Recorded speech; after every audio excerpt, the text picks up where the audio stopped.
And gracious good day to 485. This is Coach T, Tommy Halstead. This is a recap video of your first decision.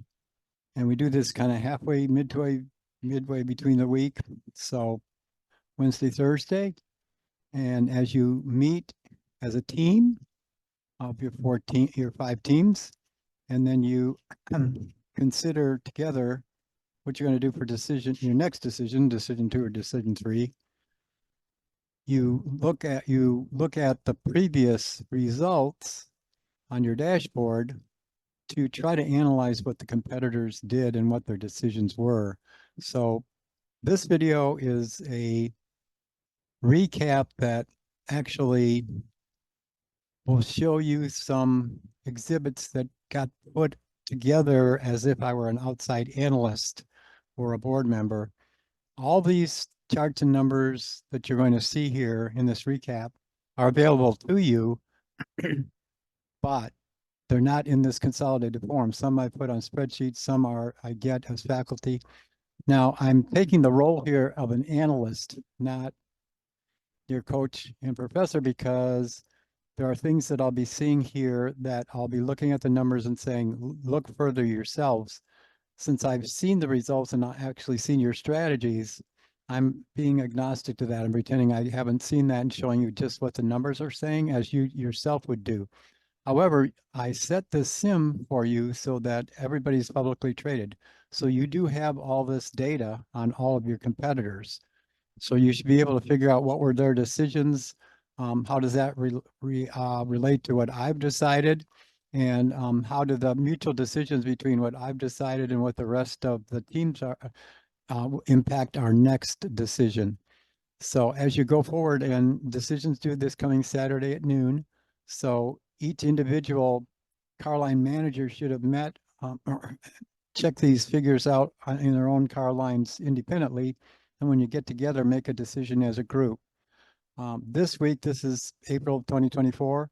Are available, these videos, so you can get an orientation about what happens, what is a recap, and what do the numbers look like to help you make your next decision. And so you can look at past ones also, but this one is for April 2024. In this class, this is the result of the first decision. And yellow came out number 1, and then purple, red, green, and blue. And we'll take a look at why that happened and get some ideas on how our decisions might be made for the next few decisions.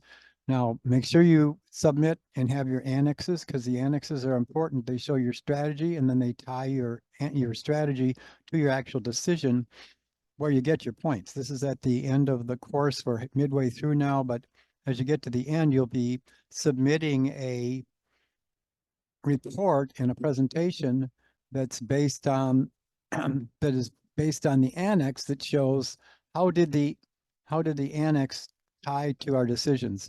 And it doesn't matter if you're number 1, number 3, number 5.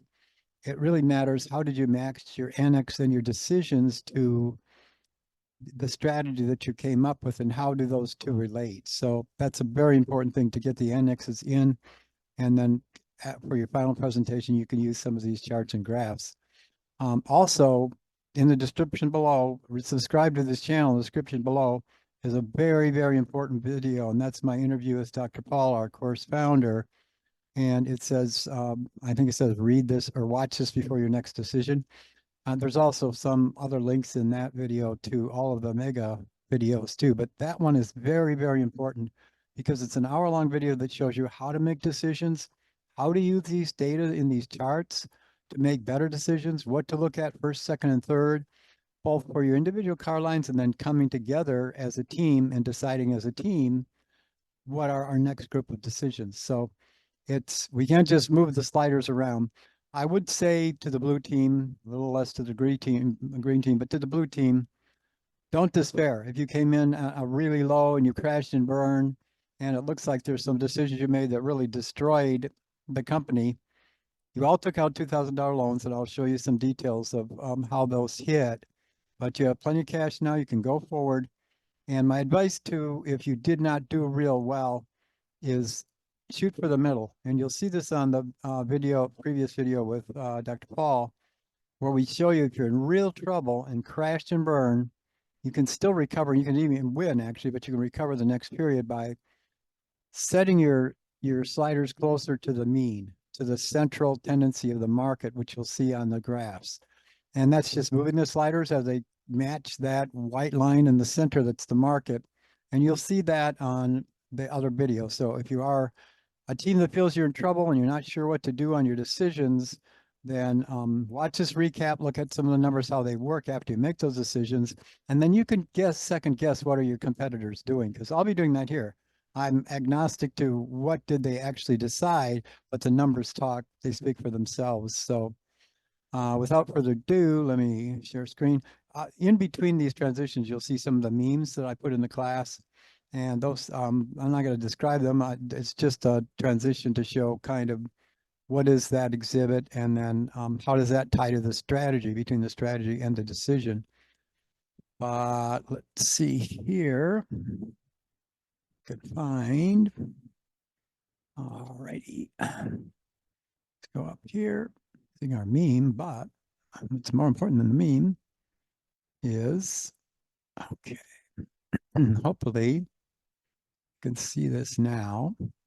This is a kind of a consolidated industry total by all the companies. So here we have red, blue, yellow, green, and purple. So you can actually see the operating results of each one of these by team. So look at sales revenue, and we can look in the order of winning yellow. 16, 16, 58, 20, 21, 79, 55, 730, 18 to 50. So those are the top line revenues of in order of the different teams. You will see that you can get a lot of revenue and then still crash and burn, or you can get a lot of revenue and come down to drop to even have a good ROCE and accumulated returned earnings. So those are the things that are the 6 units that are measured, and we'll look in a minute more at those 6 units. But so you can see what happened with the share prices. Yellow jumped a little. Everybody else is still close to 10. They jumped to 11. You can also then see things like our ROS. Now, these are all negative, obviously, because we started out in a negative position. So it's getting toward closer to 0 and then above by product line if we can. And you'll see on our previous video, please watch that with Dr. Paul and I. He's a big accumulated retained earnings person. As you can see from my hand, I'm a big ROCE person. So I'm more on the operational side, kind of because it has got financial liquidity and an operational ratio all tied into one, whereas ARE, he's right, accumulated retained earnings is really the gold standard, because that's how you're funding your company. Are you funding it with debt, equity? Are you actually bringing money back in and making money, which is one of our goals here? So we can also see then our quality of HR, current HR quality. Every decision we make affects employee morale, and then our CO2 emissions. That's of the 6 kind of key indicators. You can see these are things. Now the reason I'm pausing on these things and showing these to you is that some of these you won't be able to find because I put them together with other exhibits from combined results. And so take a screenshot, pause the video, check it out if you're talking. If there's certain things you see that will be competitively helpful on this next decision, that's the whole point of this. What happened last decision and what should we do next? So if you look at the per business unit EBITs, basically these are our model lines and where the investment made. Now, we can't know the decisions, but again, you could screenshot this, you come back, pause the video and say, gee, what teams are investing where? And what were their returns? And you can see, this is very interesting. Our earnings on the image is clearly a cash cow. They start with red in every case here. So we can see that everybody actually was in positive territory with the image line. Yellow obviously saw it was a cash cow and was investing heavily in it. And then if you look at what's surprising, Green will surprise you in a lot of ways because Green made a lot of good decisions, but they also made some really bad ones to heavily market in an area where they couldn't produce and catch up. And I'll show you how that works with costs and with orders and sales, and so we won't get in that trap again. But remember, even if you crash and burn this time, you can just kind of make your decisions to the mean. Look at the white market line when you're making those decisions, and you can come right back. There's many times people start out number one, ended up last. And again, it's not where you end up. It's how you make your decisions and justify them, and you're looking at the competition and customers and the internal mechanisms of your production. So again, yeah, and we can see that family and image are the two, if you look at the different growth rates in the market, family and image are our two cash cows, because image is only growing at barely 5%, but it is still a good cash, obviously, business, as you can see from the positive returns. Family also is a cash cow, maybe even be a dog from the standpoint of the ECG model, but it's receding by 5%, but you can still, when everyone invests in family, it grows, it pushes it up. The up and comers are obviously low cost, which is fixed at the $40, and eco-friendly, which is 10%, and eco, which is 15%, which is our question mark. Eco is a question mark. If we invest too heavily and we don't invest in the other cash flowing companies, we can see we can take a deep dive by being too much into the eco that's not mature enough to turn over revenues yet. And that's an important trap that we all fall into. Every team fell into that with eco, saying, oh, here's the fast growing market, and that happens every time. Now you can see with the family, that's a cash cow, and when you're close, red team did good there, red team good here too. And of course, purple came in second because they had strong performance here, and they did not overspend here. So if you're overspending on marketing and you can't produce, that's just burning up your money. In fact, let's see if I can show you this. Back to the memes. See if I can find this. All right, where is here we go. Okay, this is our orders and sales curve. This we're seeing a lot. These two lines, your orders and sales, should be as close together as possible. The closer they are, the less waste there are. But when you see that you got a huge number of orders and our sales were not even close to there, what's going on here? What that means when you see those two curves and those numbers, I'll show you in the other numbers for certain of the teams. And this isn't saying the red and green teams this is not a slam on you folks. I'm just saying basically this is the difference between these. This band in between is wasted money. And you'll see in the video interview I did with Paul that we just both were saying it's like burning up money, because we invested a huge amount here in marketing to get orders. We spent money in our marketing. We spent money in engineering to have our customers love that vehicle, but we did not have enough inventory and production combined together to meet the demand of those orders. So supply and demand were not matched here. And every time this happens, there's a lost orders divided by inventory number that you'll see. It's a metric there. And that's a warning to you to say, whoops, what did we do about production here? And there can be a mismatch between the P&L and the balance sheet, because they're period different. As you know, one's a snapshot of the balance sheet and the other is ongoing. So you've got short and long-term goals. So what if there is an imbalance between our capacity and our demand? Well, the only in-period way to fix that in a decision is price. You can price a little higher, make a little more to drop the demand down, or you can increase your production, which is a CapEx expenditure, which is longer term. That's a 1 or 2 periods up. So every period we have to look at long-term and short terms in terms of how do we match demand to supply. And that's a very important lesson in this sim that, as we said, here's the old Look at all the moving parts, all the gears turning, because those moving parts are the essence of how we can or cannot compete. And back to our charts here. So we got a snapshot, an idea of that. Now let's look a little bit at per car line unit, business unit or car model line here. If we look at, get rid of this window here. If we look at low cost to start with, we can see team by team, get a good idea of who actually invested where and what decisions did we make trying to invest in one area or another. And low cost, of course, is flat, $40 price each. So you can see the kind of red flags here with our green team, our green and blue teams.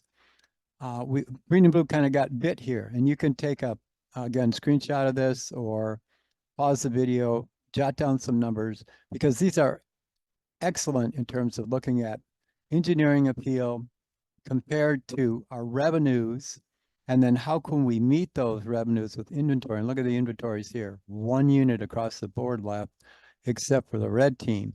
So in low cost, there were investments, everyone invested to a certain extent in that, but the amount of stop the bleeding kind of thing was really the key to this in terms of can we meet demand. That was the production demand compared to the engineering repeal, which is a lot of investment. And of course, if we have too much investment in engineering, not only are we burning up our money if we don't have the demand, but we also have a higher field failure rate and a lower production, because those field failures go back to the factory to be fixed. And the gap then between available inventory, production demand, and what you can actually produce is dropped. Between the capacity and what you could produce and what you actually do it's always less, you know, you never produce at 100% capacity, but it is much less if you have a higher field failure rate.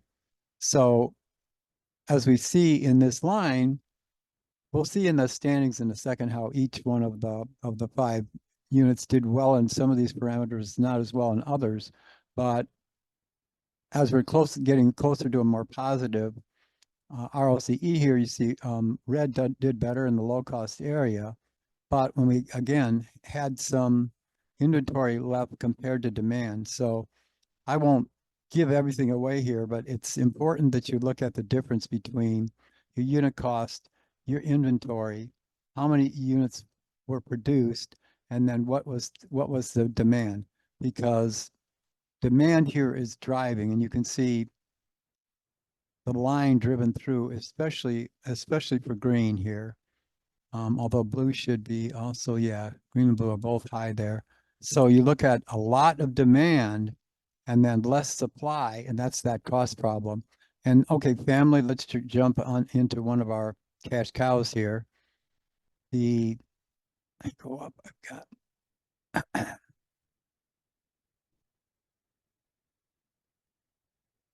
okay, so engineering appeal and family. We'll take a look at demand.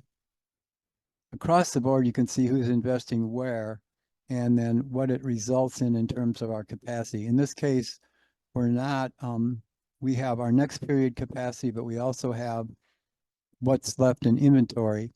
And you can see a big difference here between what happened with green and red.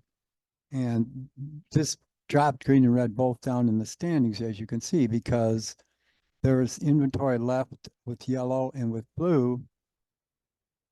And where's purple? Purple didn't do too bad.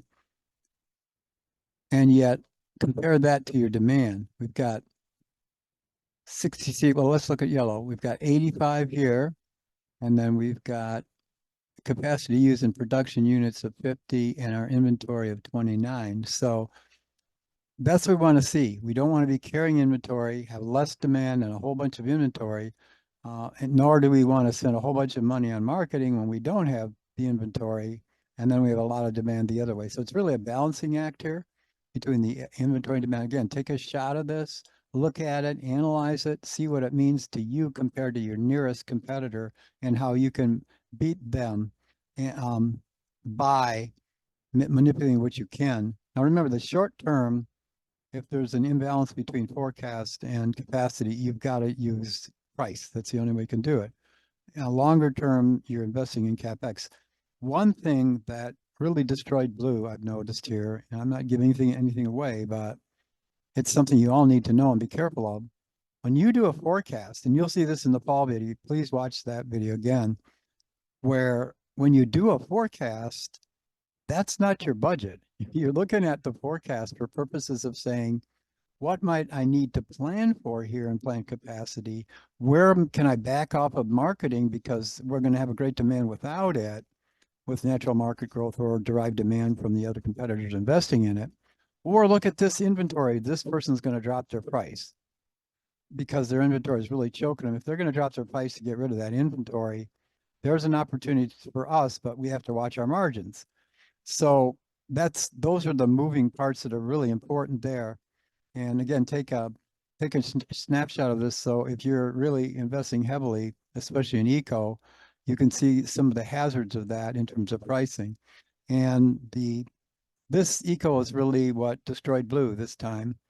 And again, we can get back on track again between inventory and all that by moving toward the mean with our decisions in engineering. But when we price higher in something like eco, and then invest a huge amount in, as Red did also, in engineering appeal and also in marketing, then you have to be able to produce. So if you look at inventory, green, where's green in inventory? Green and blue. Green, let's go down to blue, inventory, 0. So this is a whole bunch of, and where's blue? Blue's okay, right?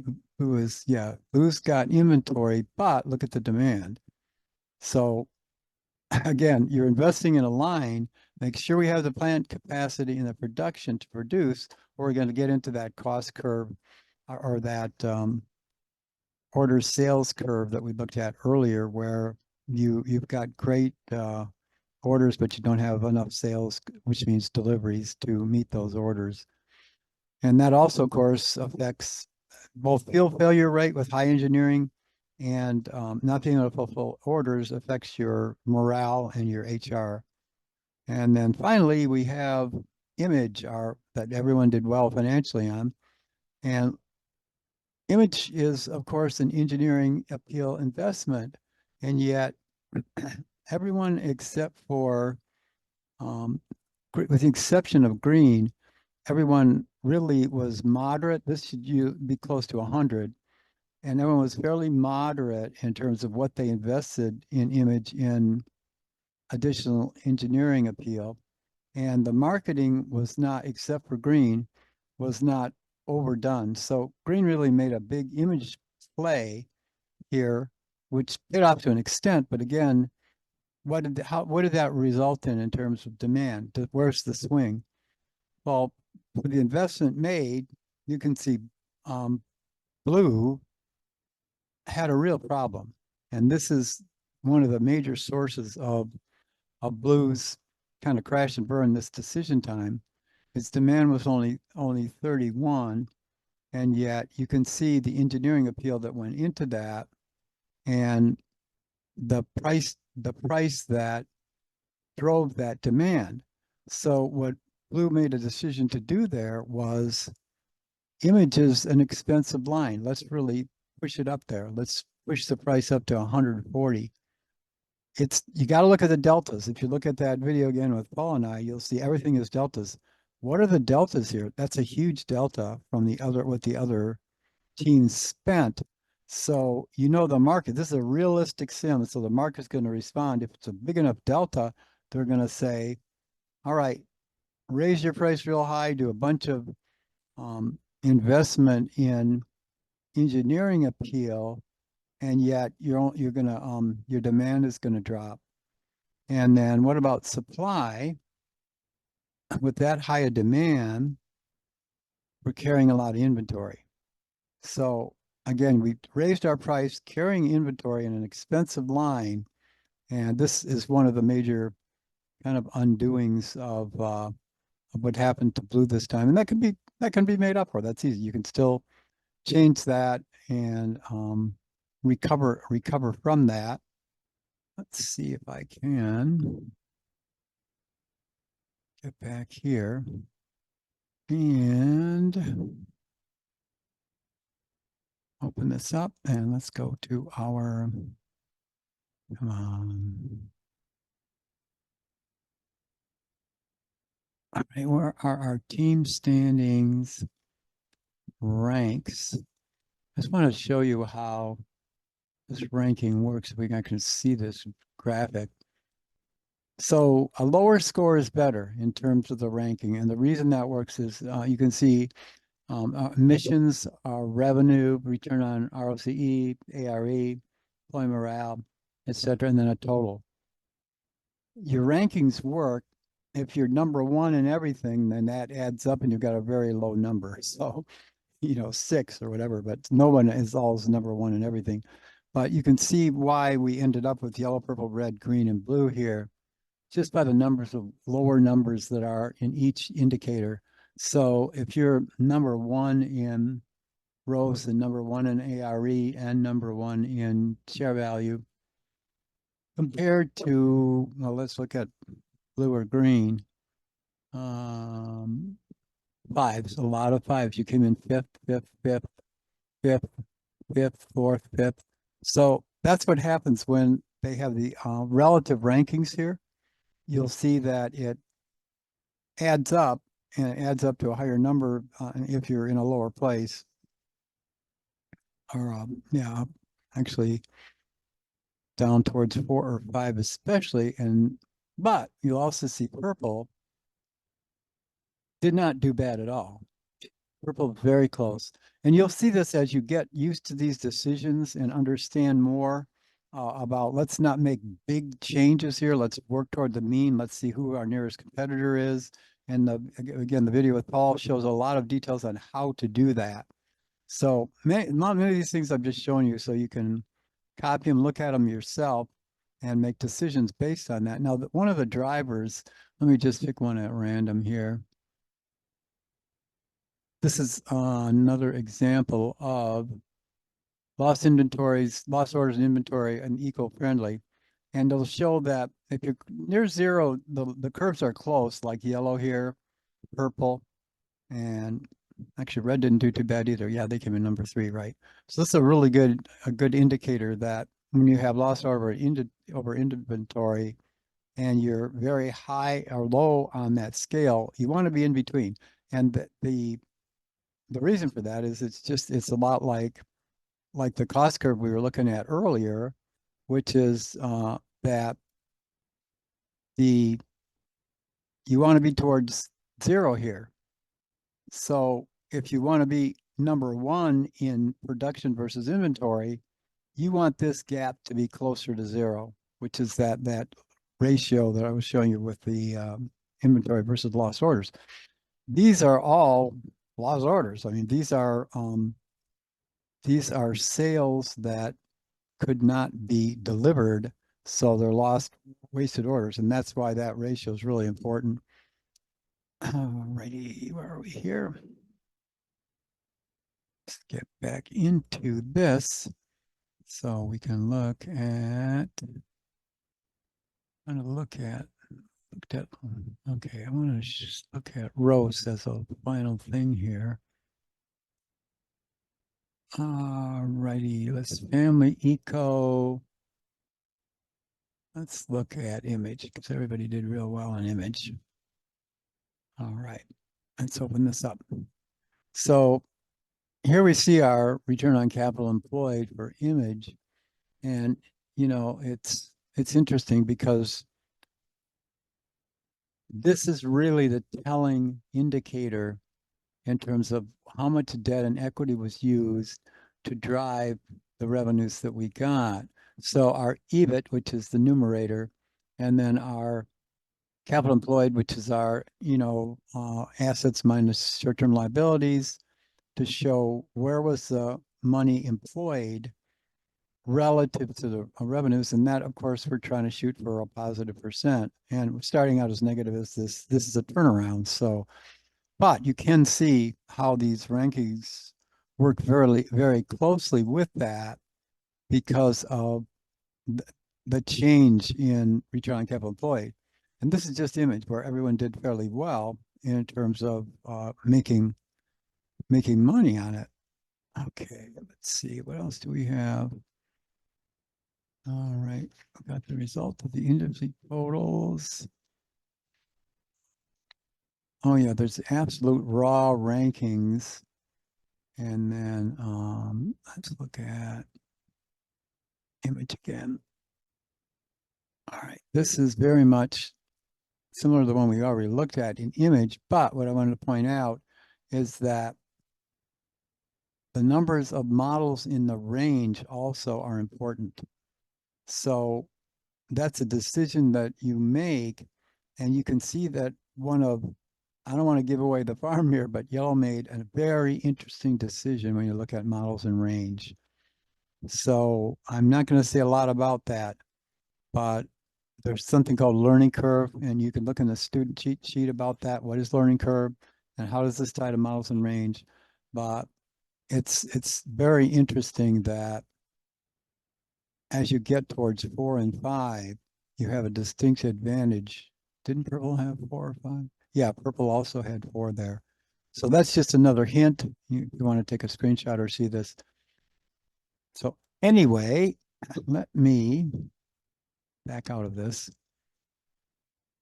This then is just a brief recap of some of what you already have in the ability to look at your competitors and how did you do relative to those competitors and why did it happen? What are the moving parts and how do they move together?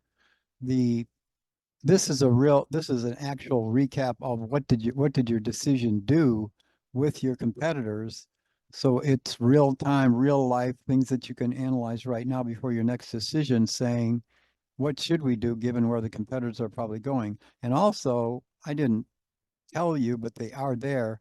All of the other companies' forecasts are there. So you can kind of second guess where are they going, what are they going to do by what are they forecasting.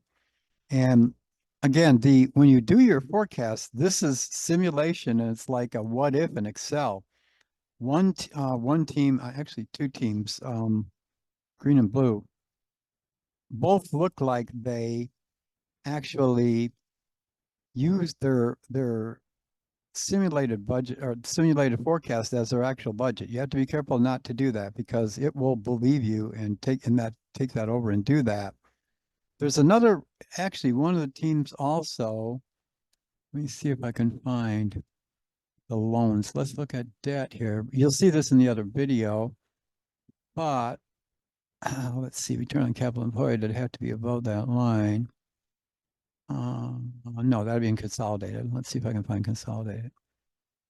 All righty. Nope, it's not. Oh, here we go. All righty, let's look at, here we go. Current cash. When you look at current cash, you will find out that, and this is in my video with Paul, so please watch that. This is about halfway through it.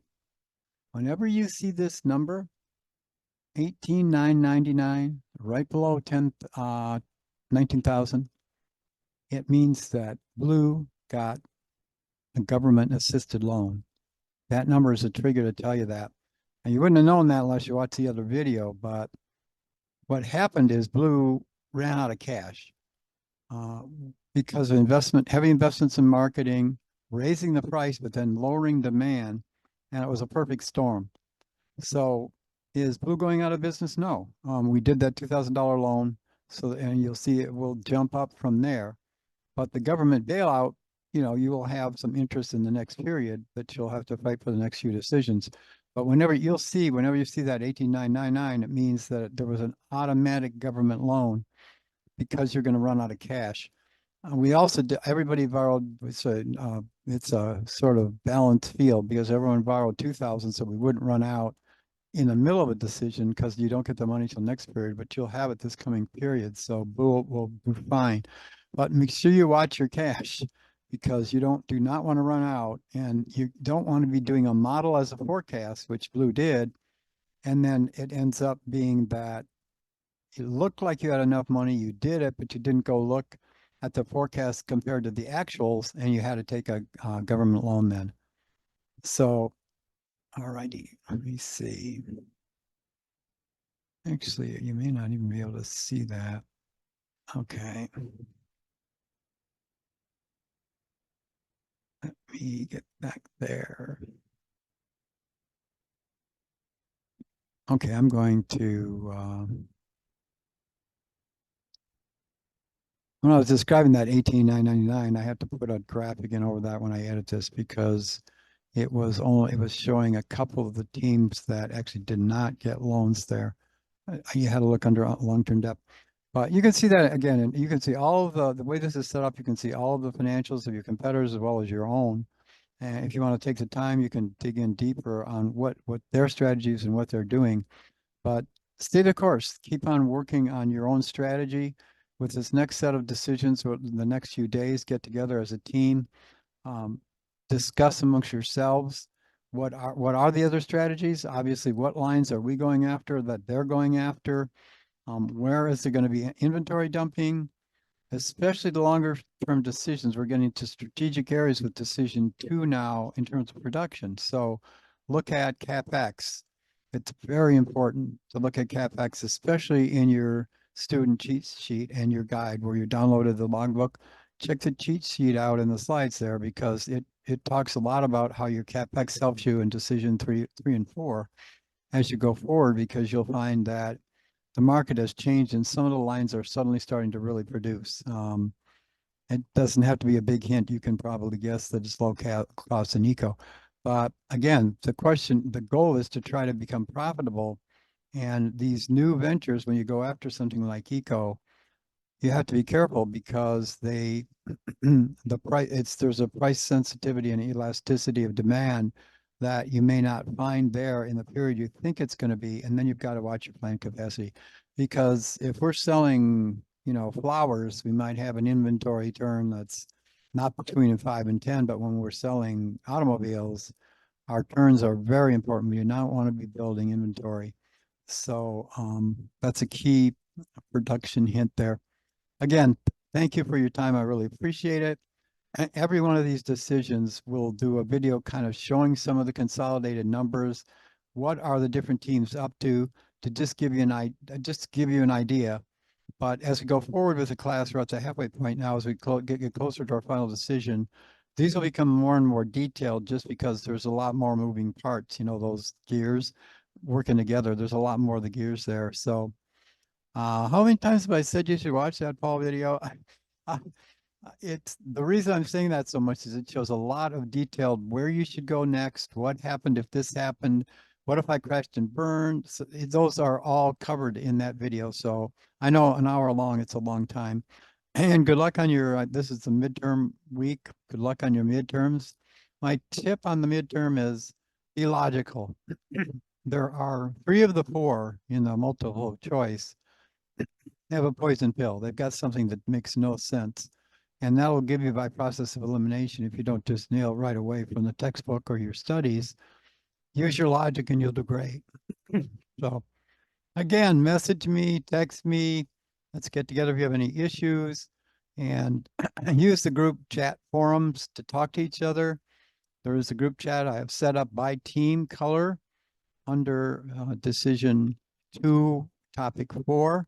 So when you go to the team or go to CLC, you will see your team there. You'll land on your team. Your names are in your team. You can chat with each other there, text each other, and provide your consolidated kind of strategy to the whole team that between now, Tuesday, Wednesday, and then Thursday, that you'll be ready to get together for a final meeting on Saturday and validate that decision. We'll see what happens with decision 2.